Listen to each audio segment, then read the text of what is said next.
सत्संगजी प्रेमाने बोला. धन निरंकारजी. सत्संगजी सद्गुरूच्या कृपेने आपल्या जीवनात प्रकाश आला, आपले भाग्य उजळले, अज्ञान अंधकार दूर झाला. अंधारात दोरीला साप समजत होतो, पण जेव्हा प्रकाश झाला तर साप नव्हे दोरी आहे हे कळले. सत्य काय असत्य काय हे कळले आणि खऱ्या अर्थाने भक्तीला सुरुवात झाली. आपण या सत्याला आपल्या जीवनात आचरणात उतरवून हृदयात रुजवून एक भक्त जसे जीवन जगतात तसे जीवन जगायचे आहे. हे सत्य जनाजनापर्यंत पोहोचवण्यासाठी, आत्म्याचे नाते परमात्म्याशी जोडण्यासाठी भक्त किती प्रयास करतात, किती परोपकार करतात. कारण कोणीही वंचित राहू नये, सर्वांनाही या जन्माचा लाभ प्राप्त व्हावा. कारण सर्वात मोठे लक्ष या जीवनाचे हेच आहे की याची प्राप्ती व्हावी. हा ईश्वर निराकार पारब्रह्म परमात्मा जो एकच आहे, सर्वत्र समावला आहे. आत्मा याची अंश आहे आणि आत्म्याचे कल्याण याच्यानेच होते. यासाठी संत महापुरुषांनी विधीही सांगितली की जोपर्यंत आत्मा या परम अस्तित्वाला जाणत नाही, आपल्या मुळाला ओळखत नाही, म्हणजे आत्मा अज्ञानात आहे, तोपर्यंत आम्हाला मोक्ष आणि मुक्ती प्राप्त होत नाही. हा आमचा प्रवास केव्हापासून चालत येत आहे. शरीरा ते अनेक शरीरापर्यंत, येवनी ते अनेक येवनीपर्यंत. आणि जेव्हा मनुष्य जन्म मिळतो तर त्याला अनमोल जन्म मानला जातो. कारण आत्म्याचे कल्याण याच्यानेच होते. आत्मा आपल्या लक्ष्यापर्यंत पोहोचते. यासाठी संत महापुरुषांनी या मनुष्य जन्माची कदर करण्यासाठी किती किती वचने सांगितली आहेत की हिरे जैसा जन्म है. हिऱ्यासारखा जन्म तर मिळाला, पण हे नाते नाही जुडले, ही जागृती नाही आली, हा उजेड नाही आला, तर मग म्हणतात की कवडी बदले जाय. मग या हिऱ्यासारख्या जन्माचे मूल्य पडते कवडी. तर ही कवडी किंमत कोणत्या कारणाने पडली या जीवनाची? यासाठी पडली की माणसाने ते पाऊल उचलले नाही, आपले पाऊल सत्याकडे टाकले नाही. याने ब्रह्मज्ञानीचा संग करून या सत्यधनाची प्राप्ती नाही केली, हे भ्रम नाही मिटवले, हा उजेड नाही आला. तर यासाठी हा हिऱ्यासारखा जन्म कवडीच्या भावात जातो. पण प्रत्येक मनुष्य ज्याला जन्म या मालकाने दिला त्या प्रत्येक माणसासाठी हा एक सुनेरा मोका आहे.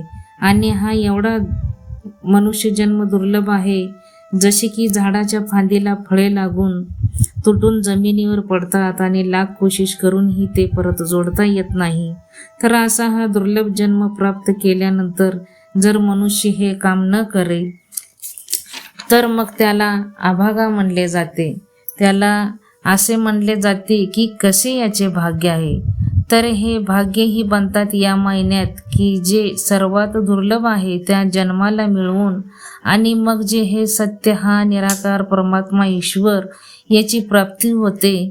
तर यापेक्षा उत्तम भाग्य कोणाचे असेल?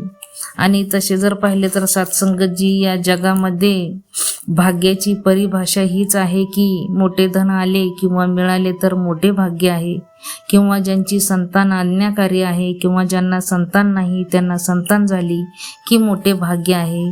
ज्यांचा व्यापार किंवा बिझनेस चांगला चालला किंवा एखादी मोठी नोकरी मिळाली तर मोठे भाग्य आहे.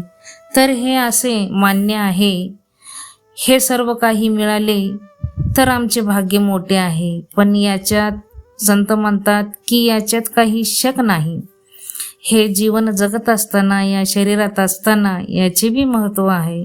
पण सर्वात उत्तम भाग्य त्यांचे मानले आहे जो मनुष्य जन्म मिळवून आपल्या मुळाची ओळख करून घेतो, आपल्या मालकाची ओळख करून घेतो, आत्म्याचे भरम मिटवतो. आत्मा जी जन्मापासून शरीरामध्ये येऊन आपल्या स्वतःला शरीर मानून बसली आहे.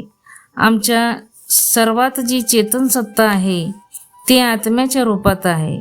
पण कधी आम्हाला तो आत्मभाव निर्माण झाला नाही.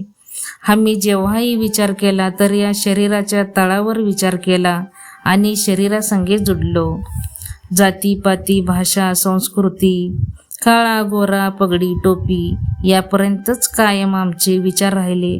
हा कधीही आम्हाला विचार आला नाही की मुळात आत्मा आहे आणि यासाठी आज संसारामध्ये वादविवाद पाहतो त्या आत्मतळापर्यंत नाही. आम्ही केवळ शरीर आणि शरीर संगे जुडलेली ओळख त्याला एवढे महत्त्व देत गेलो की जे मूळ होते ते आलोप झाले आणि ज्याला त्या रूपामध्ये महत्त्व नाही त्याला आम्ही खूप महत्त्व देत चाललो. आणि सत्संगजी, याच कारण आज संसारामध्ये माणसाची टक्कर जातीपातीला घेऊन, जेव्हा की आत्मा एक आहे, परमात्म्याची अंश आहे आणि परमात्मा जो मूळ आहे आत्म्याचा त्याची कोणती जात नाही, मग त्याच्या अंशीची जात कुठून येणार? पण आम्ही पावला पावलावर जातीपातीच्या भिंती उभा करतो आणि दुसऱ्या बाजूला म्हणतो जातीपाती ना पूछो कोई, हरि को भजेसो हरि का होय. ज्या जातीचा अभिमान करतो माणूस त्याला कबीरजी जसे भक्तांनी सांगितले की जाती का गर्व मत कर गवारा, इस गर्भते उपजे बहुत विकारा. की जातीचा अभिमान आणि गर्व करणे म्हणतात असे जो करतो तो मूर्ख आहे आणि गवार आहे, ही त्यांनी किंमत टाकली आहे. पण जेथे बोध होतो तेथे या हरीची प्राप्ती होते, आत्म्याला मुळाची प्राप्ती होते. मग वादविवाद समाप्त झाले, असली ओळख मिळाली, असली बोध झाला. तो आमच्या त्या आत्मरूपामध्ये आहे, आत्म्याचे रूप आहे. त्याच्याविषयी सांगितले की एक नूर है सबके अंदर, नर हो चाहे नारी, ब्राह्मण क्षत्रिय वैश्य हरिजन इसकी खलगत सारी. कि एक नूर से सब जग उपजा, कौन भले को मंदे, लोगा भरम न भूलो भाई, खाल खलक खलक में खालक पूर्व सर्वथाई.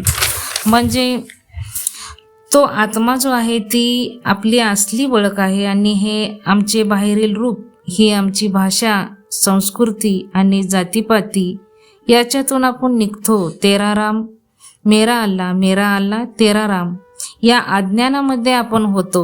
आम्हाला हा बोधच झाला नाही की राम भी तोच आहे, अल्लाह ही तोच आहे, ग्वाड ही तोच आहे, अकाल पुरुष ही तोच आहे.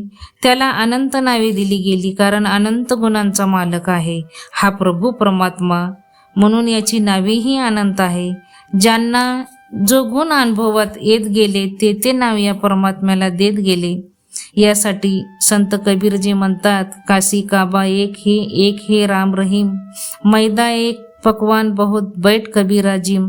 म्हणजे मैदा तर एकच आहे पण नाना प्रकारचे पकवान बनतात. याच प्रकारे मूळ म्हणले तर हा परमात्मा आहे आणि हाच एक घटाघटात बसतो आणि याने जी रचना केली आहे, हे रूप बनवले आहे, हे सर्व भिन्न भिन्न आहे. पण ती घागर असो किंवा भांडे त्यातील माती सारखीच असते, पण त्याला अलग अलग रूप दिले गेले आहे. मग तो मुस्लिम असूनही त्या रूपामध्ये जातीपातीचे प्रश्न उभा करत नाही, हिंदू असूनही जातीपातीचे प्रश्न उभा करत नाही. सत्संगजी, खरंच आपलं मोठं भाग्य आहे सत्संगजी की आपल्या जीवनामध्ये हा समयचा सद्गुरू आला, या ब्रह्मज्ञानाची प्राप्ती झाली आणि सत्संगजी या प्रत्येक गोष्टीची आपल्याला जाणीव होत आहे. सतत सत्संग सेवा नामस्मरण करायचं आहे, संतांचा संग करायचा आहे, गुरुच्या वचनानुसार आपलं जीवन व्यतीत करायचं आहे. सत्संगजी, प्रेमाने बोला. धन निरंकारजी.